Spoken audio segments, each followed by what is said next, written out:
Yeah, and that's I literally just grabbed a sheet of paper so I could take some Okay, notes good. here to make sure that we're keeping track as well. Because you and I have actually played in a Spragels Showdown Mhm. format event, and we also broke the rule and selected like Venusaur 7 times somehow. Like somehow it was just always in our composition because we just couldn't quite get it right. So I'm looking forward to these teams here. So Nemesis, we've got Poop. Oh, I guess I should wait for some check marks, eh? Yeah, absolutely. But we have on your screen the draft phase here for Nemesis and Kakuna Matata. These players selecting their Pokemon now. Now, one last reminder about the showdown format. If they select one of these Pokemon in this first match, they are not going to have them available for the rest of the game, or for the rest of this best of 3 series, rather. So, Rex locking in this Snorlax is a pretty hard commitment. They played this Pokemon phenomenally in week number 1. Having this removed from them could be a detriment as they move forward, but it looks like Kakuna Matata picking into the same Pokemon.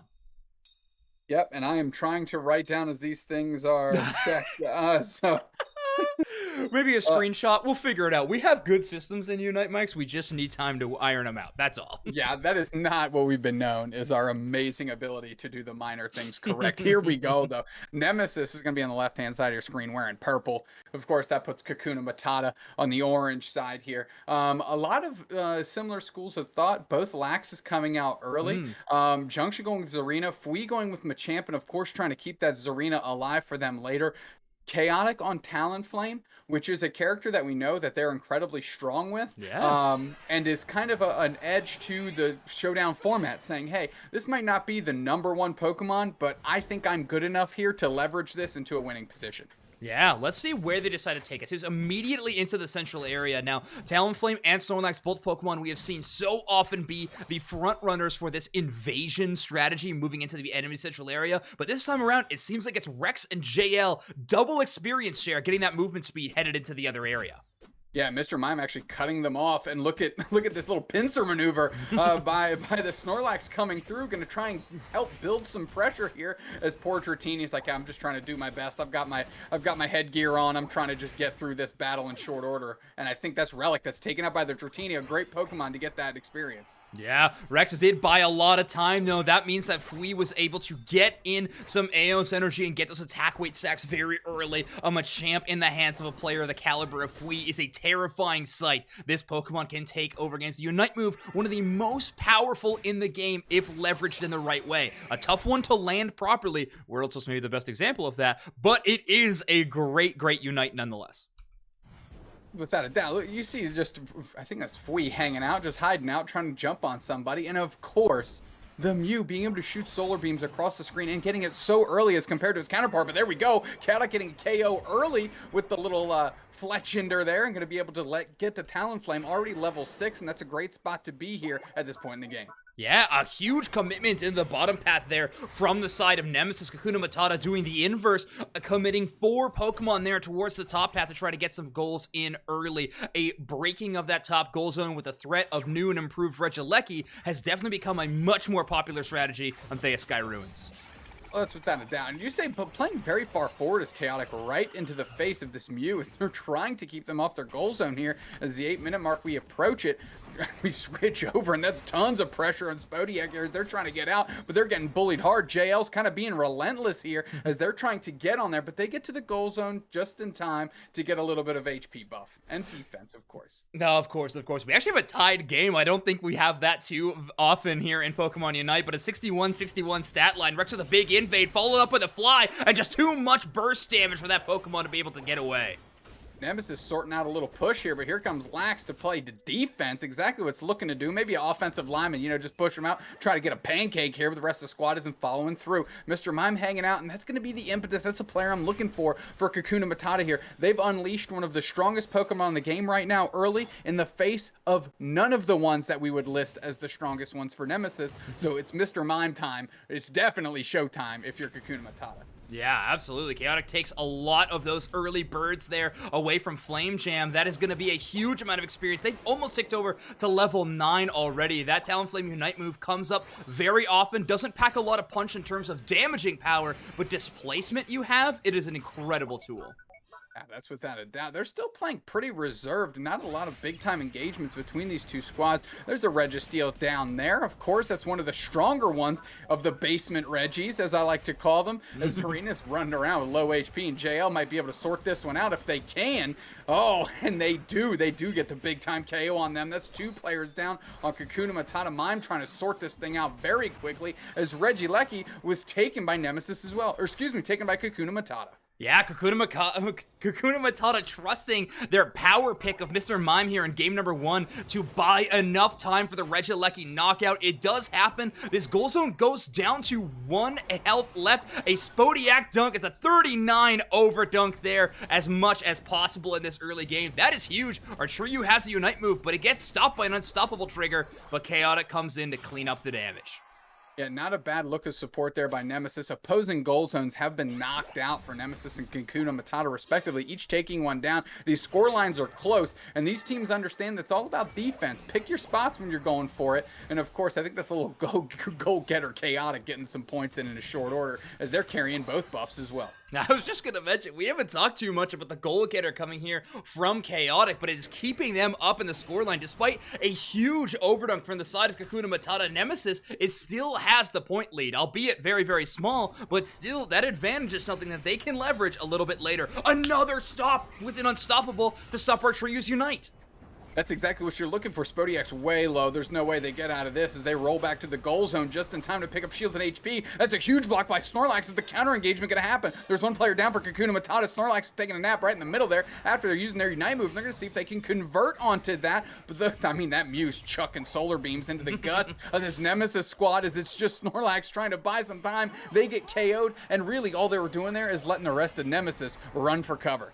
Yeah, exactly. Now Spodyak can chase down Chaotic, but Fly makes it a fool's errand. They're going to escape to the rest of their team yet again and finally get a reset. Now, the Goats here looking for a little bit of an invade. Again, remember that EXP share on Snorlax is utilized, of course, for that passive experience gain, but that movement speed allows Snorlax just to be a source of vision around the map. The farther you play ahead, the more you can see the movement patterns of the enemy team, and it will give you a bit of an extra chance at these very important objectives. Specifically, Kakuna Matata has lined up this Aleki, and they waited for the damage to come in. The carries are here, and a Ghost has got the early scouting done. Yeah, and that's exactly what you're looking for your Snorlax to do, right? You had an interview with Zugrug and other defenders, right? And that's exactly what you're responsible for, getting hardcore vision. Kakuna Matata gets caught out, and Fui's doing tons of damage. 2 players down for Nemesis. That Regieleki is theirs. And, of course, the Snorlax is trying to buy some time to protect this goal zone. Fui not seeing the engage just yet, but they're trying to find their way in. Dragonite's on the low, and they're on the chopping block, and they're sorted out very quick as that Regieleki finally hits the goal zone. Those points can go in a big way. And a well-polished team of Nemesis, they're going to get the objective, but they're going to look for even more than that. JL dropping that Hoops Unbound Unite right next to that basement Reggie to get as much of an advantage of knocking that out first as possible. Also stunning up the enemies there with the only CC ability Hoopa has available to them. Slows down the advanced Kakuna Matata. Did not even have a chance to look at what Reggie spawned in that bottom path.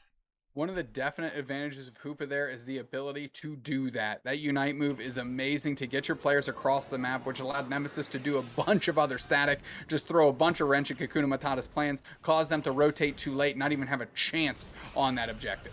Oh, wow. Oh, big Unite catches 2, and now they're trying to sort out this Talonflame. I'll tell you what, it's been known to be squishy, but it looks pretty invulnerable here on this one. Is this Fly going to sort out? No, the reset just in time as the Electro Ball hunts it down. I love Flame Jam's choice there to go for Electro Ball. If Chaotic got a little bit too confident there, the boosted auto was on deck as well. That much damage combined together from Flame Jam's Mew would have probably knocked out a level 13 Talonflame, flooding experience in the other direction for Kakuna Matata, but Chaotic played it exceptionally well and got out of danger, not wanting to give away this earned experience lead they've had too easily to a player on the Mew like this. Absolutely. And of course, you see the light screen come out with the solar beam, and the solar beam going through the light screen itself deals so much more damage. And you can actually stun the opponent by putting down the light screen and then square them up for that big time solar beam. And that's exactly what Flame Jam's going to be looking to do here in the next big time showdown. Junction has to escape here, but that means they're basically giving up on this Regieleki that only has 6 seconds left to be knocked out. It seems that both teams are going to have to escape it. That Pokemon sent into the final stretch is such a powerful tool that teams can try to leverage. Chaotic trying to get in a cheeky score, but Relic with a great soul read there goes down to defend. Mr. Mime, one of the best one-on-one Pokemon in the game right now. And Ago's trying to collapse onto Chaotic. That's a good KO if they could have found it. And of course, Mime definitely up to that challenge. I mean, Talonflame is way squishy, but these teams are posturing. It looks like this may be a Rayquaza game. Yeah, absolutely. Right now, Snorlax, of course, the bulkiest Pokemon, is up front and center, trying to be aware of where Nemesis is trying to push. A full set of Unite moves for either team. Chaotic here with a long flank around, trying to avoid the vision of Kakuna Matata that they have set up completely. But it seems like Spodyak is going to be able to spot him before anything dangerous can happen. Yeah, with that goal getter, they're looking for, like you said, that cheeky hundo burger, the free one off the menu that you get out the back door there. And it's not going to pan out just here, but a big-time engage and a chunked Mew is going to have to cause a reset. And this might be the player advantage that they need as they're going in here. Kakuna Matata is all over that Snorlax, forces out the Unite move, which is kind of huge. As Fui goes for a deep engage, and they catch the Zarina Unite. This could be it. Kakuna Matata could turn the tides here. Mime Unite comes out, and they're trying to sort this thing up, and Machamp gets the Zarina, and Charizard's trying to burn them down on the backside. Fui's going to have to get out. That boosted all is going to hunt them down and keeps them alive, but just. And now Charizard's re-engaging. Kakuna Matata's mad low. 2 players down as Flame Jam's trying to hold it down, but they catch the Charizard Unite. The seismic toss from space just shatters their spine in that suplex. And now Nemesis has wiped the opposing squad off the map as Spodyak is trying to get that cheeky 50 in, but that ain't gonna fly, not today. Yeah, if we get in the chase down here, huge cross-chop critical hit is going to be the knockout cause there this time around. A Ghost is still around here. Rayquaza, obviously the prime target for them, but if you look at the scoreline, that really plays out how the macro ended up finding itself at the end of the game there. Nemesis had the lead. They did not need to push in whatsoever to get any goals. They could just play hardcore defense and allow Chaotic to distract around the map with this Talonflame goal getter selection. A really nice strategy, and it paid off super well. They even had JL's Hoopa in case of, break glass in case of emergency. If all things went wrong, the Hoops Unbound could have brought the entire crew back to get another mounted defense. 270 to 190, Nemesis with a very strong start to this game.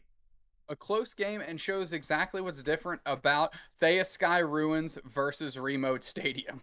It can at some point it can turn into a hard defensive game with bizarre engages that are more segmented and less 5-on-5, and Nemesis navigated that very well once they caught the lead. Kakuna Matata, not far behind, just couldn't find an opening to punch through.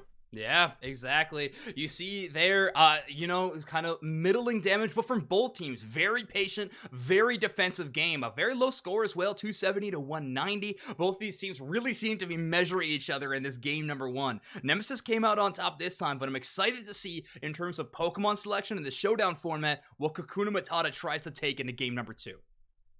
Well, we know, and it's just a quick update here. If you weren't watching the screen, this is what we've got. Hoopa, Machamp, Charizard, Talonflame, Snorlax off the chopping block for Nemesis. On the other side, Prime, Zard, Lax, Mew, and Dragonite for Kakuna Matata. And something I want to note, if you want to talk again, I kept calling them the Triforce last week. I'll keep that analogy going. Kakuna Matata used Mime and Mew here in game 1. Mm-hmm. And all of those pieces are still available for Nemesis. So if I'm Nemesis, I'm feeling comfortable. I think this is the opportunity where you pull all the stops and you try and blow the doors off of this next game, knowing that you've got a raw power level advantage in character and just trying to end this thing and keep it from going to a game 3. Absolutely. Okay, we're getting the next lobby set up, so game number 2 will be ready as soon as these teams are ready. So we will wait on that for sure. Now, let me check up on something via okay, yeah, I mean, sorry about that, folks. Just one little production thing I'm trying to sort out, but I believe we are good to go there. Okay, we are going to be headed here into game number 2 as soon as these teams are all set. Sorry about that. Well, while you're doing that, we know what I'm going to do. I'm going to plug the Unite Mike's emote initiative. Subscribe to us, use your Bezos bucks, you know, Prime sub, whatever. All that money at the end of each month gets donated to a cause of our choice, of course. You know, that's how it goes. But you know that, and we don't make a dime off of our subscriptions here. We're not trying to turn this into a career. We just do it because we love it and we have fun. So if you do want to throw your sub our way and get our dope emotes, then please do so and know that your money is going to a good cause. For the month of September, it will be going to the Indian Residential School Survivor Society up in Canada. That's one of my personal favorites and something that I am incredibly passionate about.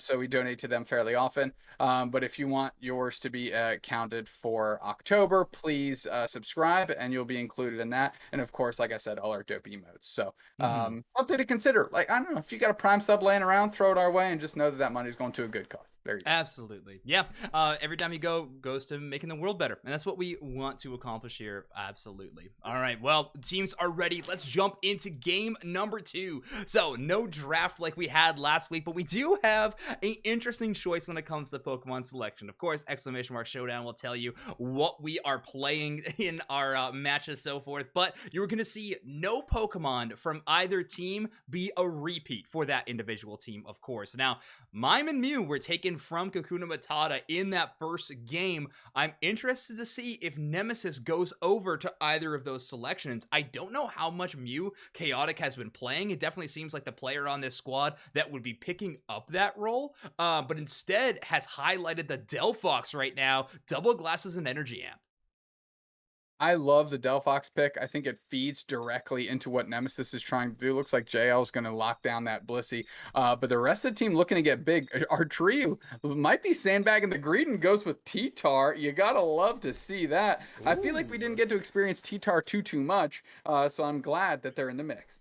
And look at the rest of Nemesis' squad in terms of Pokemon selection, considering the T-Tar. Delphox, Serena, Mr. Mime, Blissey, all of these Pokemon go so hard at the beginning of the game. They spike early and they can start to really control the game in those early to mid-game situations. Tyranitar, definitely not that way. A Pokemon much more required on scaling and getting their levels as fast as possible, but it's a commitment to winning that late game. But when you're surrounded by these early game threats, especially Fui on a Serena, this really seems like their best pick right now. I mean, that can just take over games and you can rely on that, knowing that your level 9 Power Spike Tyranitar gets will really be able to take over the game.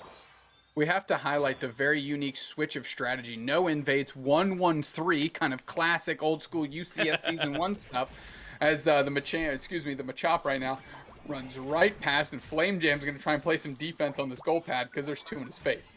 Speaking of OG strategies here, Spodyak is going to be splitting the central area here with Relic. So Relic on the Glaceon, once they hit that level 4 Power Spike, they take 1 buff, the blue, and then move back down into lane. Sorry, I'm missing some action here. Flame Jam and Junction are trying to throw down with Rex and JL. Doing a pretty solid job here from the Machop. Junction gets some scores, and they get out. Yeah, which is exactly what they're looking for, right? Stack up to get big and buy some time for later, because that is an oppressive bottom path that Nemesis has put together for themselves here in Game 2. Yeah, Chaotic finally enters the battle here and is able to net themselves a KO. Four-player investment here in the bottom path, trying to take all of their early game advantages and rush them down towards Flame Jam, who's currently the lone defender on this goal zone.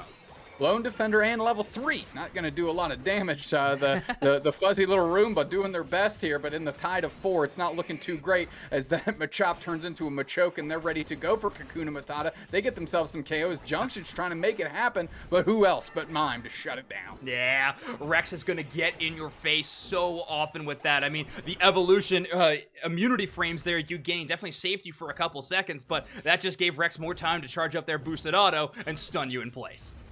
Without a doubt. And now Delphox and Mime are going to run roughshod up into the middle here as they're going to go get the mid Bs. And just in the bot side, we're watching just a little bit of actions, and the Choke's going to take advantage of nobody being home and get some points in that way. But that is a highly contested central birds that we just saw, and something that we haven't seen the likes of in quite some time. Flame Jam is able to shut down the Pupitar of our Ryu, knowing that they are at that early spot and quite vulnerable. A Wigglytuff tries to come in for a little bit of CC. Fui takes a lot of damage, but they do damage back. They get knocked out, and Flame Jam is going to make it out on a sliver of HP. And what a great use of that move to slow down Blissey to prevent themselves from getting KO, kind of in a defensive, not offensive fashion, using that slow, that freeze to get out. Relic now just going to roll through and get their buffs as we have a Machoke and a Mr. Mime going to work, and Fui's not going to let them off the hook. Not in any way, shape, or form is that going to happen. Not today. Wow, a lot of healing there for Junction. Maybe bought just enough time for Relic to come and change the situation. Level 8 Unite move is thrown out already. Glaceon can do a lot of damage on its own, but JL and Rex is just too much of an HP wall to go through. They have to forego that top goal zone. Much better to back off and not hemorrhage any experience back into Nemesis. Oh, here comes Charizard looking down Chaotic on the Delphox. It's like, all right, I'm just going to have to peel back a little bit here as Kakuna Matata is just going to take their stuff, feel content, and try to put some pressure on this Regieleki. They have 4 players up, and Nemesis is hiding out somewhere else on the map. I mean, Spodyak getting that split central area at the beginning is paying off. This scaling Pokemon has hit its spike of level 9. It is going to have its Unite move. Chaotic does make a great defense with an early KO, but they get shredded by the sleep and combo play there of the Charizard. Unfortunately, Regieleki is the one to break that goal zone, so no overdunks right now for Kakuna Matata. They are currently down by just a meager 2 points. Chaotic's poor Unite move, airball, didn't touch a soul on Kakuna Matata. They're able to take Regieleki with no static, and by the time they pulled up on the Delphox, that Unite move was gone, and they cleaned up the trash too easy. Rex going to hold it down here, and Kakuna Matata looking strong, getting some of the prime objectives, but they are behind on experience zones. Yeah, they are going to have to knock out some things, and very quickly. They know they need those Unite moves on lock if they're going to have a chance of fighting up against Nemesis. A big one comes out, and a Starlit Recital in response for Fui, being able to use that Unite move second, a great advantage. Flame Jab going to try and engage. It's a 2-on-1. They need to convert on this KO. They need that experience back the other way. A-Goat's trying to get out. Flame Jam, you got to close it down. They do. And the Charizard was pulling up for the support, but fortunately, Spodyak didn't have to get in the mix as they've got a T-Tar on Nemesis now. Look at that bad boy Waddle. He is a very large danger. Archriyu, one of the best top path players we have in the entire game. In control of a Pokemon that strong is a horrific sight for Kakuna Matata to have to deal with, but right now it is Rex and JL, the world's most scary buddy cop movie here in the bottom path. They are shutting down every advance that Kakuna Matata has made on this goal zone. They've scored less than 30 Aos energy in the bottom path already. And that's what's keeping the score disparity so close, Zoinks. Just tough, a nose to the grindstone defense by Nemesis as Kakuna Matata keeps shedding resources up top, and that's where they're figuring that they can get the most value here, and I can kind of agree in the face of a Mime and a Blissey. Come on. That's true. I mean, the dedication towards that bottom path is just such a hard commitment and belief that Archriyu and Chaotic will be able to carry in the top end. Not to mention Fui, who is yet again launching a Unite move across the field at the other all-arounder. Gets a nice knockout though. Huge knockout. And we're looking for an engage on Mamoswine. As they use their Unite move, they chip up too. Delphox with the big time engage. Flame Jam's getting low by fire if there's a pun. There it is. Relic's working back and they're getting knifed down, and that's T-Tar getting credit for that. There's 3 players in this goal zone. Big time engage, and that's a big time KO of 2 as they're trying to chase down the Delphox. And you want to talk a little bit of save action. Here comes Junction saying you can't cross this train tracks. Not without my permission. We see a Charizard Unite back on the other side. They're trying to burn it down and hold it down as Nemesis is kind of sent scrambling all over the place. Kakuna Matata holding their own very well right now in the late stages of game 2. That defense from Junction is absolutely unbelievable. No shot. They make that back. A Unite move really early here onto Fui. They haven't popped the very strong move, but the damage over time is enough to knock out Fui with that red buff. Now they charge in a huge Unite here, and the Glaceon is able to do a lot of damage in that fight. They force out Rex's Unite move so close to Rayquaza. You got to think that's good. And now there's 3 players on them, and they get a big time KO back the other way. Chaotic's trying to buy some space, and Blissey's going to have to leash and chuck some eggs onto the squad here as Kakuna Matata is looking at least for a reset, please. That's the thing. They have to give up on the Lecky. They fought very long. They got some great KOs, but the HP they have is just not enough to really take this fight. Flame Jam has other ideas in mind, though, throwing their tanky body towards the Regieleki, trying to steal it away, but no, theee is going to capitalize and make sure that one is secured for Team Nemesis. Ball's just a hair short. Flame Jam on the backside. They collapse on them. Easy KO. Unite move onto the goal zone hits. They really want this Lecky to hit for a huge time over dunk because that's going to be left at 4 and they can get somebody with 40 and bang. 36 on the top. And Nemesis looking good here as Kakuna Matata is trying to defend the second goal zone and get the KOs where they can find them, but nobody's falling on Nemesis. They're trying to get their way out finally. theee is taken out by the Machamp. Tons of fists caught in their grill as they get all their teeth knocked out and sent back to the respawn point. Yeah, Junction with a nice KO, but they do need to earn their Unite back. We talked about how pivotal this Pokemon's Unite can be, especially in the latter stages of the game. Not having it could be detrimental. I don't think they're too far away, but there's not many wild Pokemon to knock out for any amount of XP right now. They are where they're going to stand on this final fight as Rayquaza hits the map and the Winds of Change have hit the map as well. Nemesis and Rex, JL and Rex playing pretty far forward. Chaotic going to give a little bit of support. Junk's already chunked for 1/3 of their HP. Flame Jam trying to buy some space. That's such a weird spot for Junction to be right now. Yeah, they can't really afford to reset. As soon as they do, Nemesis will hit that go button and charge into the more squishy targets like the Glaceon or even the Charizard in the back. Right now, we have Spodyak hiding out, trying to block any late scoring attempts from the side of Nemesis. They've been so famous for it. Relic takes another Mystical Fire into the bush. Chaotic is getting some great call-out shots at the start of this fight. Yeah, they're stitching them in real close. And now they're trying to bait in Kakuna Matata by hitting this Rayquaza. Artriu playing very far forward. That kind of opens up the bottom goal zone if they can get squirrely with it. And Junction's trying to find a way in as Rex and Chaotic are just chucking so much damage. The Bliss Assistance comes out on Rex. They're on the backside with the Unite move. That's huge. They get a KO right out the gate, and the Blissey gets credit for that. Charizard takes out this Rita back the other way, but it's all about that Unite move onto the Mr. Mime. That was huge. Chunked so many players, and can they convert? They're looking for another KO. They get one. Charizard's trying to burn it down the face of Nemesis, trying to buy some space, but it's Artriu on the hunt, and they get one. And now they're working in the face of Spodyak, still trying to chuck fire into the face of that T-Tar, but it's resistant, I believe. Come on, they're getting in the face, and that's weakness, baby. Charizard goes down, Artriu gets 2, and now they're going to be able to try and get some points in, or at least work on Rayquaza, as, oh, poor Aiko, you're just a Wigglytuff. That's Artriu on the Tyranitar. What are we looking at here, Zoinks? Yeah, they do scare him off enough that they have to run the other way. JL does get some points there into the bottom path. Chaotic goes down to an extremely low amount of HP. Flame Jam was able to make that a little bit competitive of a one-on-one. JL is looking for even more scores, but finally, Kakuna Matata gets the knockout, but is it in time? They're going to have to do a big-time push on this bottom goal zone with only 4 seconds. I don't see it happening because it's Rex baby sitting there, and they're leashed with Blissey too. No chance. Nemesis holds on to a razor-thin lead with just a touch of points scored at the end to win this thing 2-0. But you have to give credit to Kakuna Matata. They looked incredibly resilient in both games. Absolutely. That game too, I think we saw some heroic plays from multiple members of Kakuna Matata. Junction with some incredible defenses. Spodyak with some great Unite moves, but in the end, Nemesis coordination was just a little bit too strong. This dedication to the late game effect of Artriu paid off in a major way. They were able to get a ton of damage. That Unite move just ended up being a little bit too much for Kakuna Matata to withstand. And you're right, Nemesis takes this one 2-0. What I really like, and just a 2 cents, if I can chuck it in real quick, Zoinks.